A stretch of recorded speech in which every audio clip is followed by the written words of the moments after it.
wameshina leo kupata kuweza kupambana pale na wakora wale ambao walikuja wakavunja pale nduka za watu pale, ikiwa na maana ya kwamba kuna insecurity katika wandi ya Nyaki West pale. Labda ukiingia kwenye uskani utafanya vipi kuhusu mambo na security pale?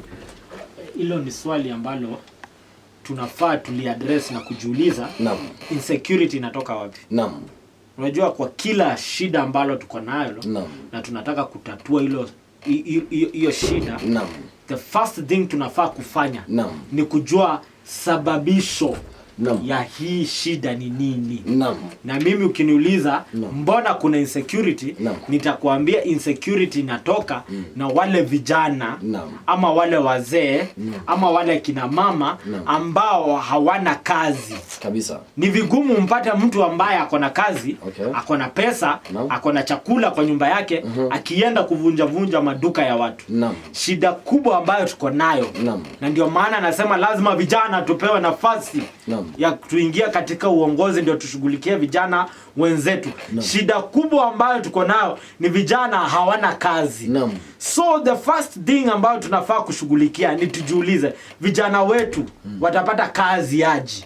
Ama hata kama siku watafutia kazi, tutawasaidia aje watengeneze kazi kivyao? Kweli. Once to identify hiyo, tuta reduce the insecurities ambazo tuko nao. Lakini pia katika society linamaanisha kwamba wale ambao tutakuwa tunachagua ni wale watu ambao wako na pesa peke yake. Inamaanisha hatutachagua vijana. Inamaanisha hatutachagua mtu ambaye hana pesa. Tutakuwa tunawachagua tu wale matajiri waendelee kuwa matajiri. Na wakati unatumia pesa katika campaign kupeana tu pesa, inamaanisha hakuna sera ambayo unauza. Mimi ninge challenge na nimekuwa nikichallenge wale ambao tunapingana nao kama ni hapa Nyaki West Ward. Waje tuchallengeane kimawazo. Tukae chini, tufanye debate, tusikie ni nani yako sawa na sera zake. Kwa sababu uongozi ni sera ama kile ambacho unauzia mwananchi wa kawaida. So mimi nikimuongelesha mpigaji kura na muomba kwa unyenyekevu mwingi. Wakati unaenda kupiga kura, piga kura kwa sababu unapigia mtu unapenda ile sera ambayo anauza. Kama ni sera ya manifesto yake iko na mambo na barabara, manifesto yake iko na mambo na education, sikiza na usisikiza tu sera, kwa sababu mtu yeyote anaweza soma kitabu auze sera. Sikiza sera na usikie ni kama huyu mtu ako na uwezo wa kukamilisha hiyo sera. Na ndio maana mimi nasema na challenge viongozi. Saa hii tuuze sera ambazo ya vitu ambazo tumeweza kufanya. Fanya kitu kidogo ndio ukiingia pale uweze kufanya zaidi. Na ndio maana mimi naambia msikilizaji ama mkaaji wa Nyaki West Ward, yale mambo Hillary ameweza kufanya ndani ya Nyaki West Ward, yule ambaye amekalia kiti yeye mwenyewe hajayafanya.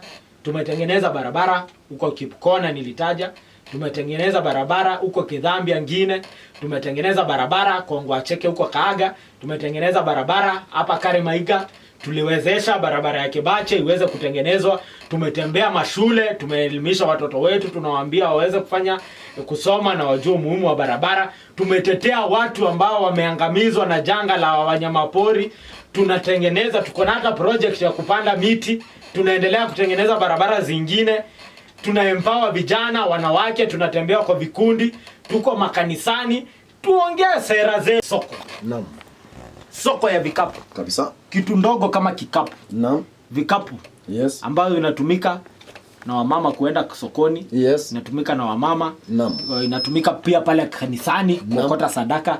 Inatumika wale wanajua hata kupanda maua. Kweli.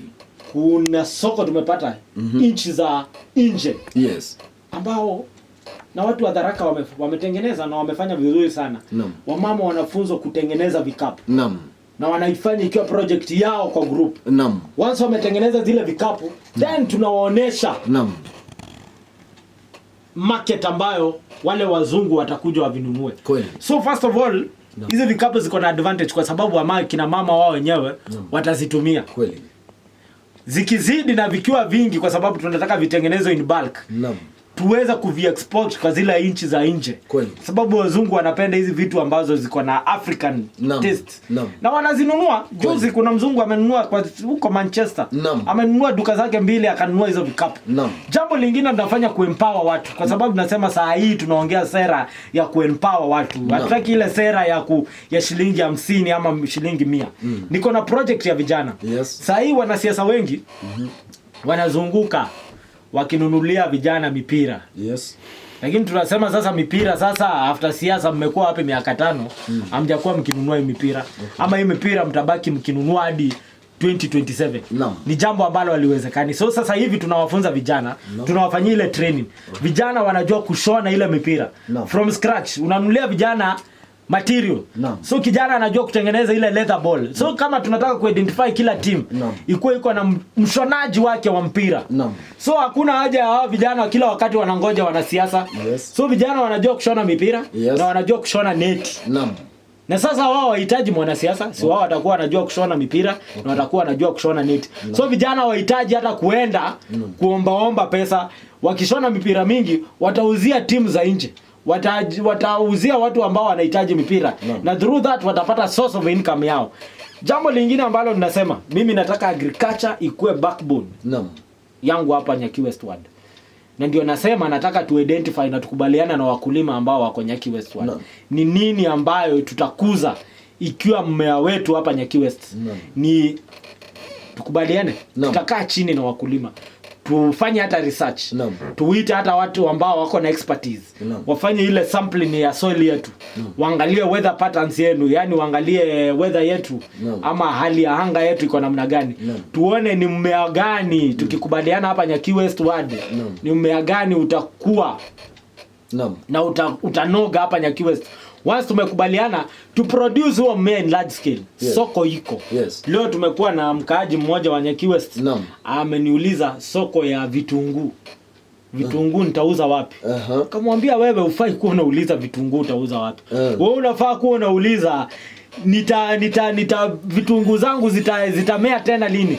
Kwa sababu vitunguu ukipeleka hapa Marsabit. Ukiweka tu gari hapo Marsabit. Town.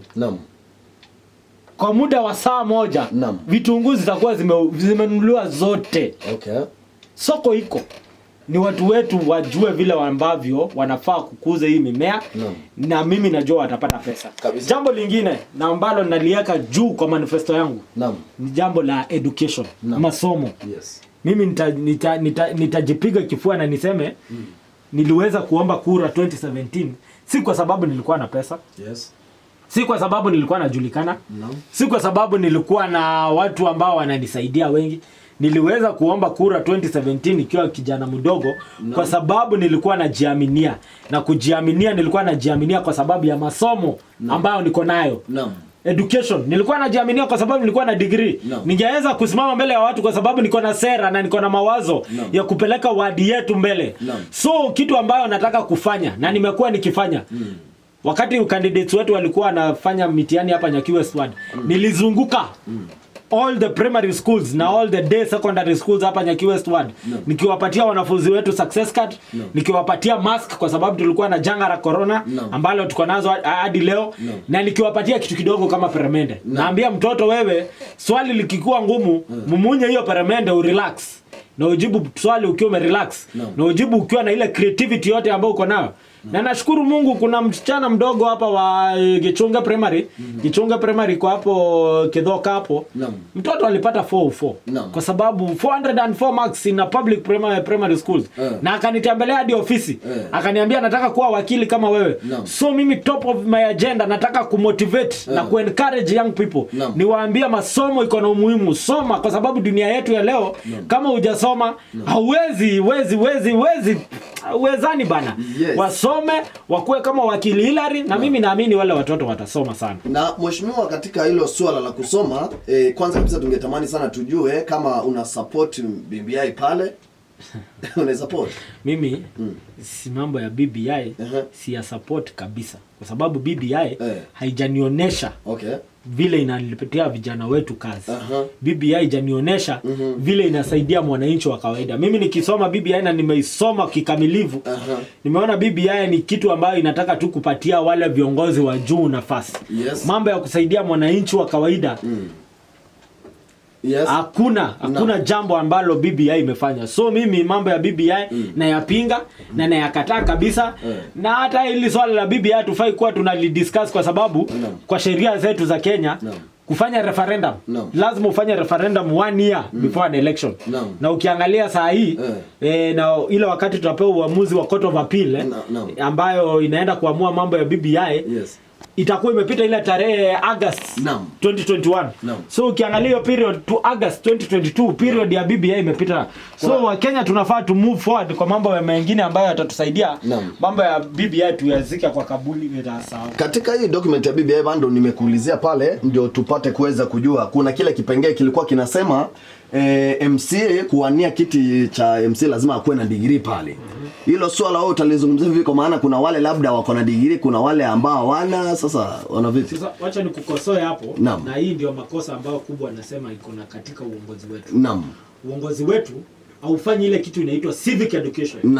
Civic education ni kitu cha maana sana, na hiyo ndio ilikosa kwa BBI. Unaona sasa BBI watu hawajui ni nini kwa BBI. Kwa sababu sasa hilo swali umeuliza, mambo ya degree, mambo ya degree iko kwa BBI. Mambo ya degree iko kwa ile inaitwa Election Act. Kuna Election Act ya 2011 ambayo iliidhinishwa 2013 na ikapitishwa, ikasemekana ukitaka kuwania kiti ya MP na MCA lazima ukuwe na degree.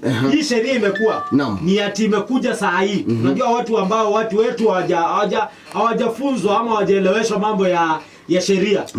Vile ambavyo kumekuwa kukikaa, ile ni sheria ambayo imekuwa kutoka 2013. What has been happening ama kile imekuwa kikiendelea ni parliament imekuwa ikivote kususpend ile sheria isi take effect.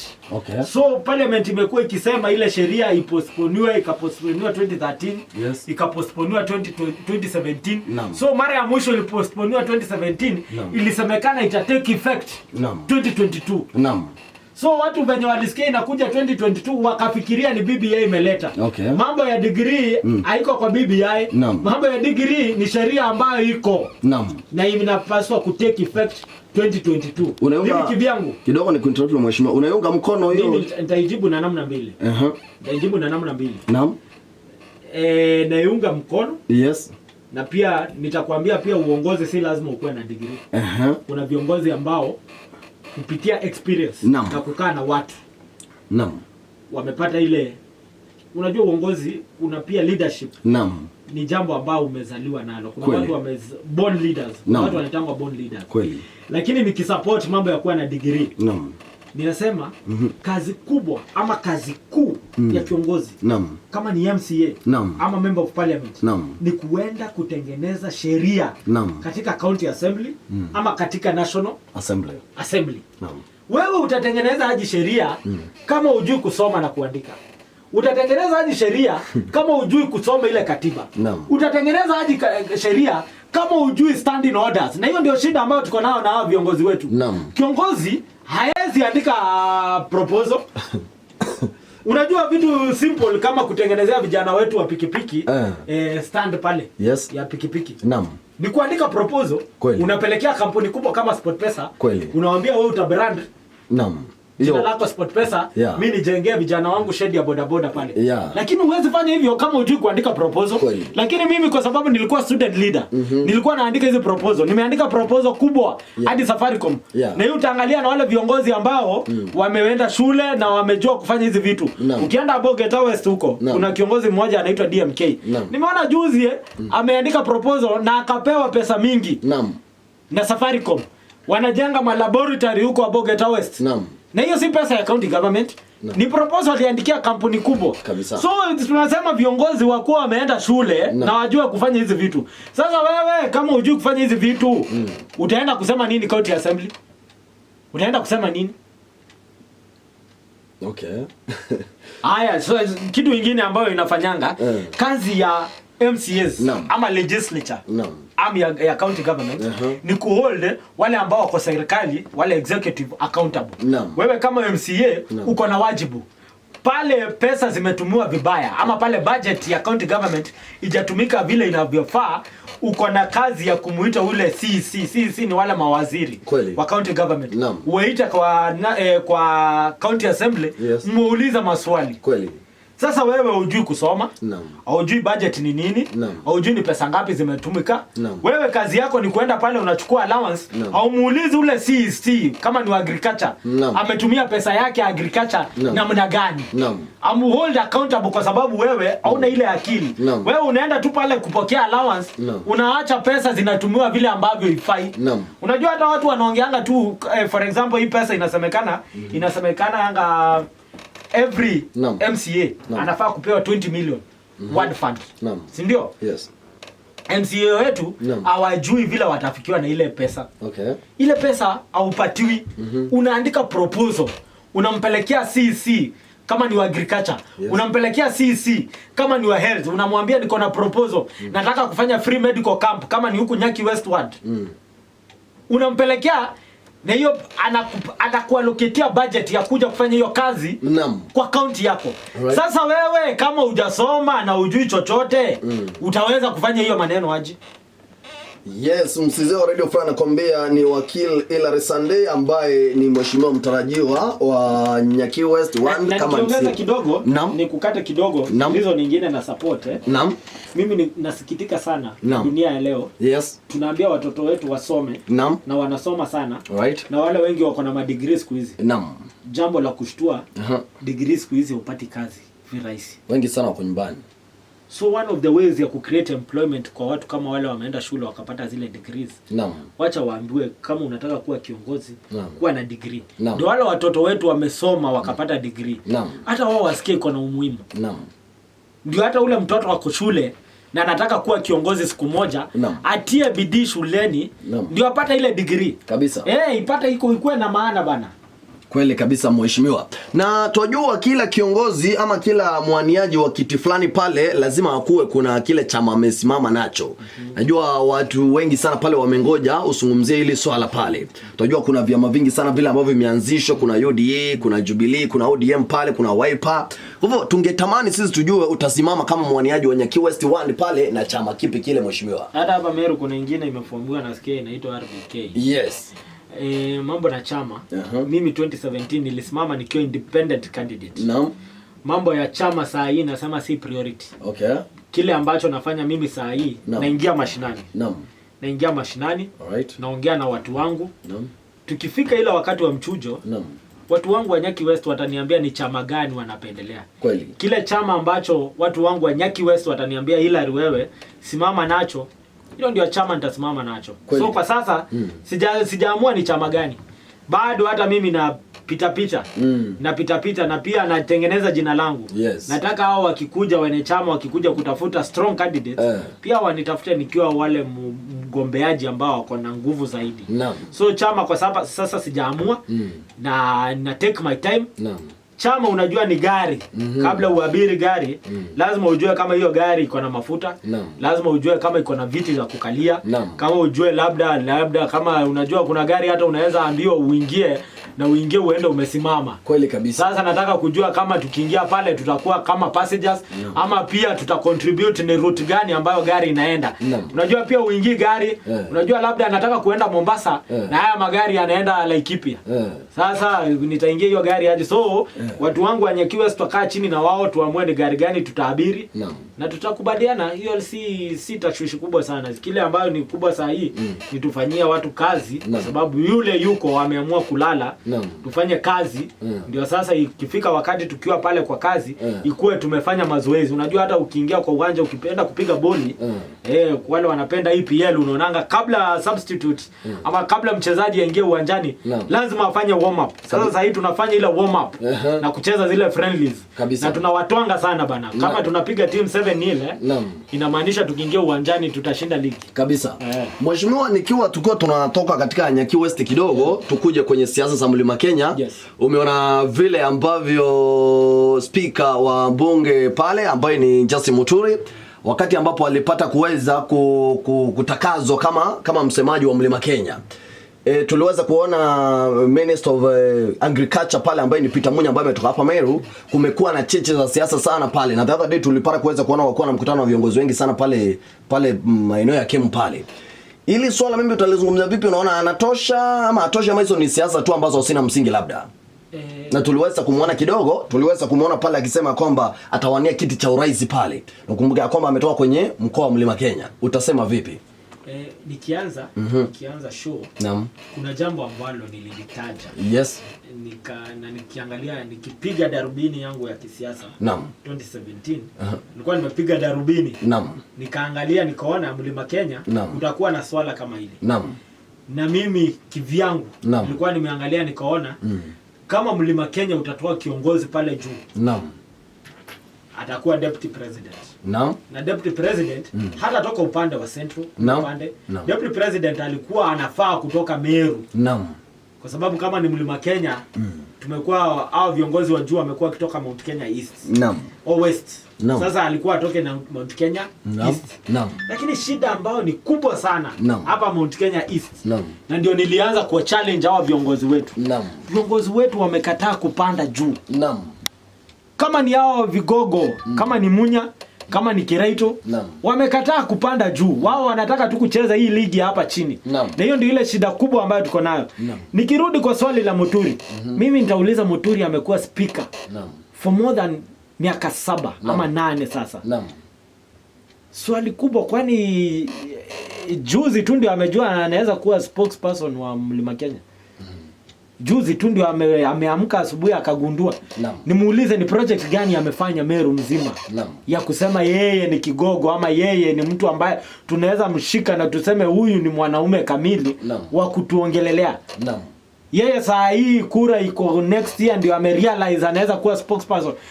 Na ndio anasema kama viongozi, kama wewe ni kiongozi, kuwa na vision. Na vision si ya miaka 2-3 kabisa. Vision ya miaka 7, miaka 10 kwenda mbele. Yeye alifaa apige darubini aone hapa kuna nafasi. Aanze kujipanga, tumuone. Speaker Muturi naweza sema term ya kwanza yake hakuwa speaker pale. Alikuja Meru kweli? Hatukumsikia Meru kweli. Saa hii ndio tumemsikia ameanza kutembea. Amekuwa wapi hiyo miaka yote? So mambo mengine tuache kuchezewa siasa ya hapa kabisa. Mimi nasema atoshi na sidhani anatosha, sidhani atatosha kesho ama kesho kutwa. Atafute jambo lingine la kufanya. Alright, mheshimiwa, nina swali lingine pia ambalo liko nje ya Nyakiwa West pale.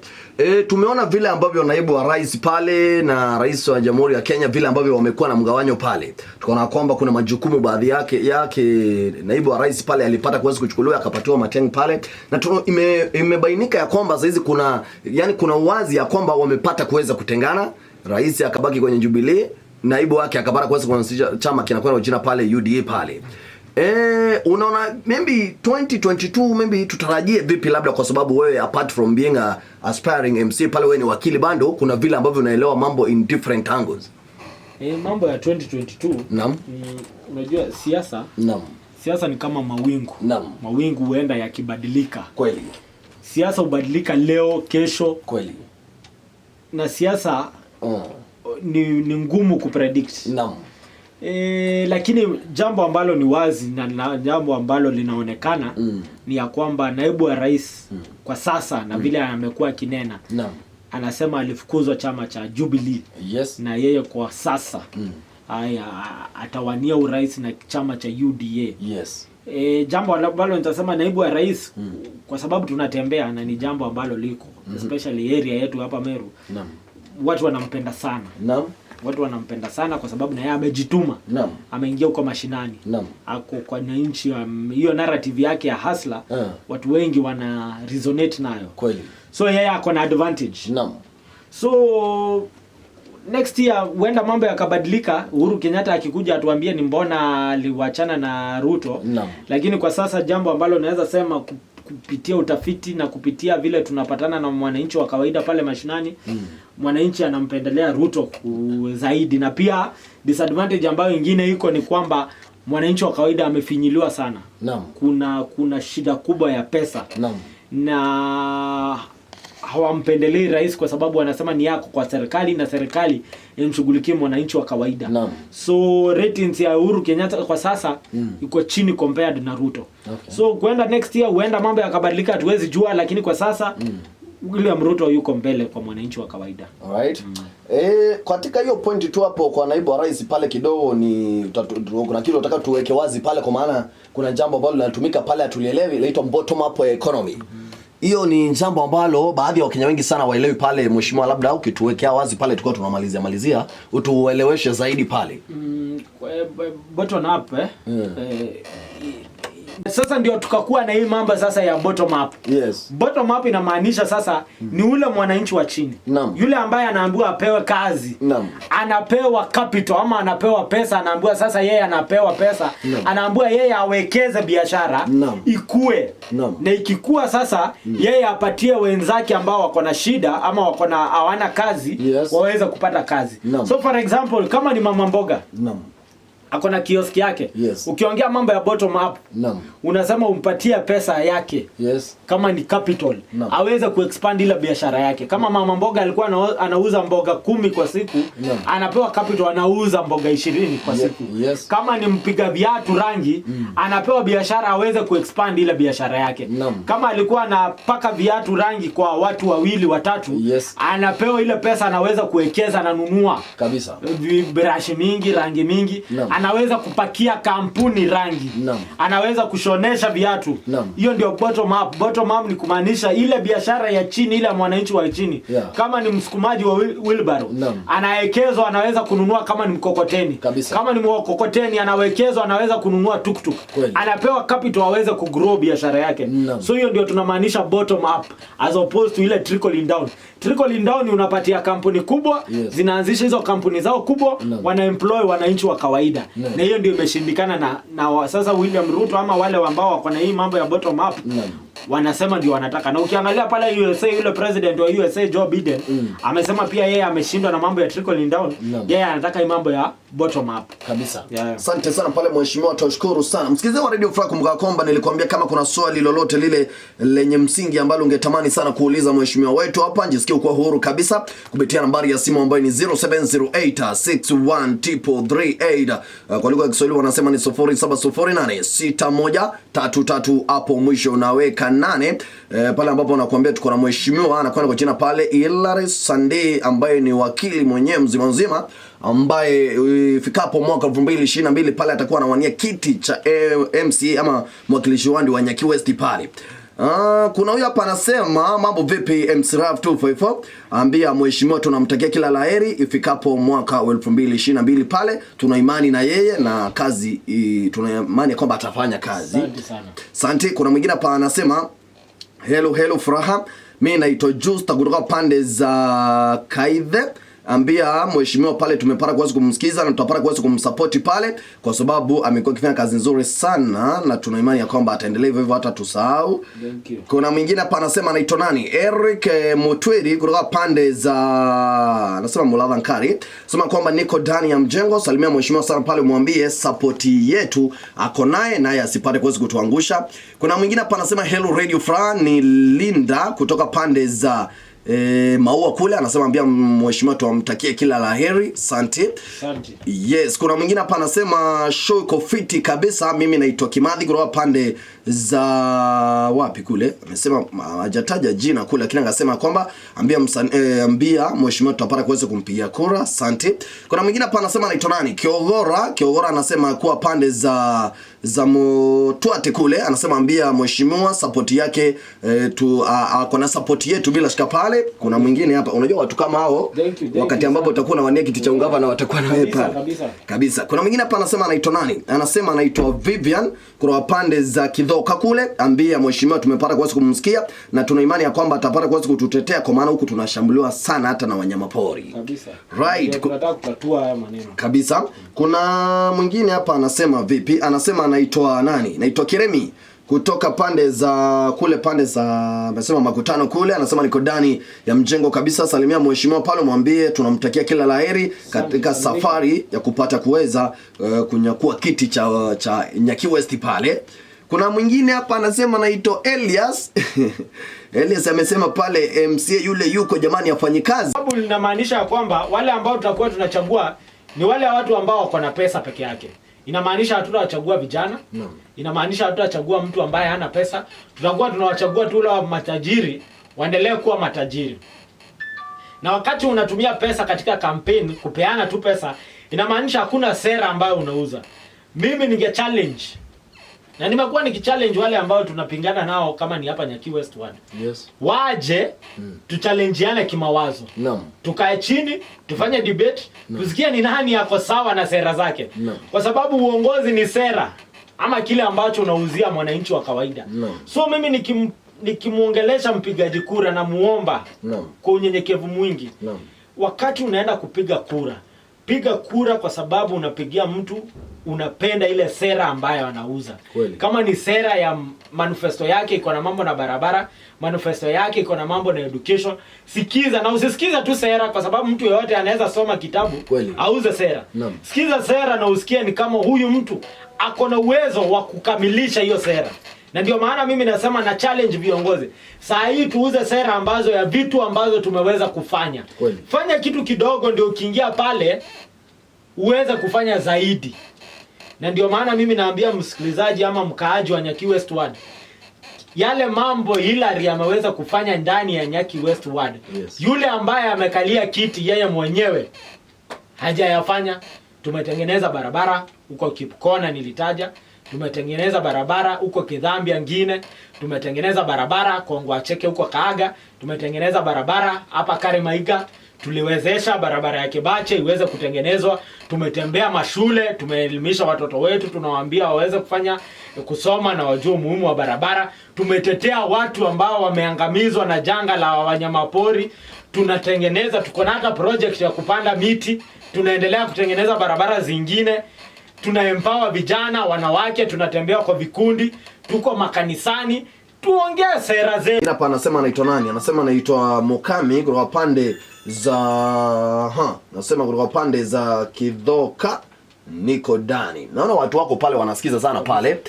Kwa hivyo mheshimiwa, tutaachia hapo. Acha nichukue nafasi kwa njia ambayo ni special tena maridadi kabisa kupata kwa kushukuru sana kwa kuweza kuwa na appointment na sisi na ukapata kuweza kumanage ukakuja, kwa maana tunajua kuna baadhi ya waheshimiwa wale ambao wao wanaahidi lakini wanafeli.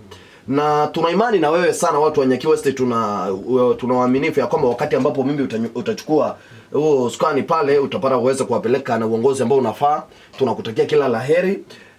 Kama vile umesikia baadhi ya watu ambao wanasema they will support you, we have hope that they will support you. Na pia mimi sinafu acha nichukue opportunity kusema asante kwako na kikosi chako kikuu. Jambo ambalo mnafanya ni jambo la maana. Unajua watu wa media mjuangi, lakini kazi yenu ni ya muhimu sana. Mko na wajibu mkubwa. Yenu ni kama calling. Nyinyi ndio mnafaa kueducate ama kusaidia watu wetu kuwa empowered. Unajua part ya kuwa empowered ni kuwa uko na knowledge na kuwa na information. Article 35 ya constitution yetu inatuambia mambo information, right of information na kila kitu. So mnafanya kazi kubwa na ni kazi ya muhimu. Na mimi nawaambia niko tayari. Mimi pale napata vijana wanachapa kazi, niko tayari. Hata mkataka tuende mpaka saa 6. Mimi hata majaliwa ya Mwenyezi Mungu, inshallah Mungu akinipea hiki kiti, ndarudi hapa kabisa. Tuulizane maswali, uniulize wewe Hillary umeingia sasa umefanya nini? Kweli kabisa. Umewajibika aje? Ulikuwa hapa. Na tukuzane. Bana nataka show yako iwe inasikizwa Kenya mzima. Kabisa mheshimiwa. Wewe bana wewe ukikuwa na mimi nimekuwa, sote tumesaidika. Kabisa. Sisi hapa duniani sisi ni wageni. So hamna haja tukataa kusaidiana. Kweli kabisa. Tusaidiane tukue. Na wewe ukisaidika mimi nimesaidika na nchi yetu imekuwa salama salimini. So asante sana kwa kuniita. Nitakuja tena na tena. Leo sio siku ya mwisho. Wakati wowote ukisikia uko na queue ya kiongozi, tafadhali usiwe na budi kunipigia simu kabisa. Nitaingia hapa na tutachapa kazi. Yaani si mwanasiasa ni kiongozi kabisa. Tena kwa mpigo zaidi pale. Tunashukuru sana msikilizaji wa Radio Free, imekuwa very nice and amazing exclusive interview pale ambayo tumekuwa na mheshimiwa Hillary Sunday ambaye ni mwaniaji wa kiti cha MCA Nyaki West bila shaka pale. Umesikia amezungumzia mambo mengi sana pale, amepata kuweza kulenga mambo na maji, mambo na security pale, mambo na bursary funds pale, ameshughulikia mambo pia na women empowerment pale, na not only women empowerment but hata youth empowerment pale. tuna imani ya kwamba wakati ambapo atapata kuweza kuingia pale, atapata kuweza kutufanyia kazi vizuri kama vile ambavyo anasema, na mambo yote yatakuwa swadakta kabisa. Otherwise, asante sana.